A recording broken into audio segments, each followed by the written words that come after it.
اهلا بكم في فيديو جديد. واخيرا بعد انتظار طويل من ملايين الاسر المصريه اللي كانت مستنيه القرار ده يطلع من وزاره التموين، النهارده وزاره التموين فاجئتنا واعلنت رسميا عن فتح باب اضافه المواليد الجدد على بطاقات التموين لسنه 2025.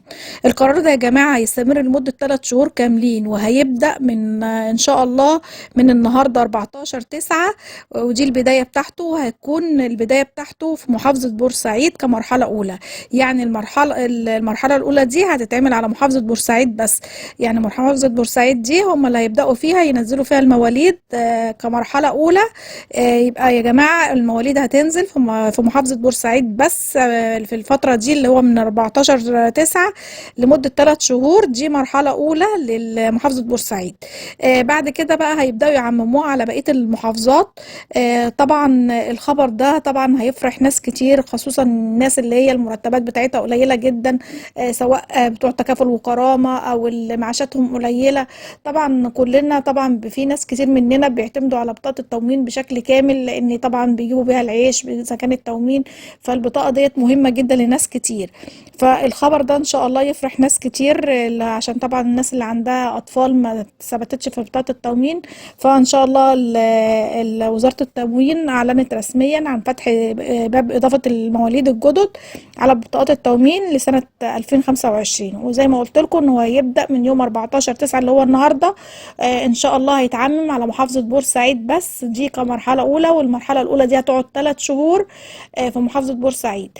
وبعد كده هيبداوا يعمموها على بقيه المحافظات. انا عارفه ان في ناس كتير مستنيه القرار ده من زمان، لان فعلا في ناس كتير تستحق بطاقه التموين، لان بطاقه التموين بالنسبه لهم بتبقى كل حاجه، سواء كان العيش او السلع التموينيه زي السكر والزيت والحاجات التانية والشاي وكده. فالبطاقة دي والخبر ده مفرح ليهم، وإن شاء الله يتعمم على بقية. تعالوا بقى اقول لكم على الاوراق المطلوبه بالنسبه لاضافه المواليد. عندنا صوره البطاقه للرقم القومي لرب الاسره، وعندنا كمان صوره البطاقه التموين، وشهاده ميلاد المولود الجديد، الرقم الموبايل المسجل باسم رب الاسره في البطاقه اللي هي موجوده معانا، اثبات محل الاقامه زي وصل كهرباء او ميه او غاز، اي حاجه تثبت ان محل الاقامه بتاعك. بالنسبه للسن بتاع المواليد يا جماعه، هو لسه وزاره التموين ما حددتش بالظبط اذا كان السن هيكون من سن يوم او يكون 4 سنين. لسه ان شاء الله الايام اللي جايه هيحددوا بالظبط ايه الفئات من الاطفال اللي هتبدا تتضاف للمواليد. طبعا بالنسبه للفئات المستحقه عندنا طبعا تكافل وكرامه واصحاب البطاقات اللي هي الخدمات. عندنا تكافل وكرامه زي ما قلت لكم، وعندنا كمان ابناء الشهداء والاسر بتاعتهم، وكمان الاسر اللي بتبقى عندها اطفال لسه ما اتضافتش في التموين.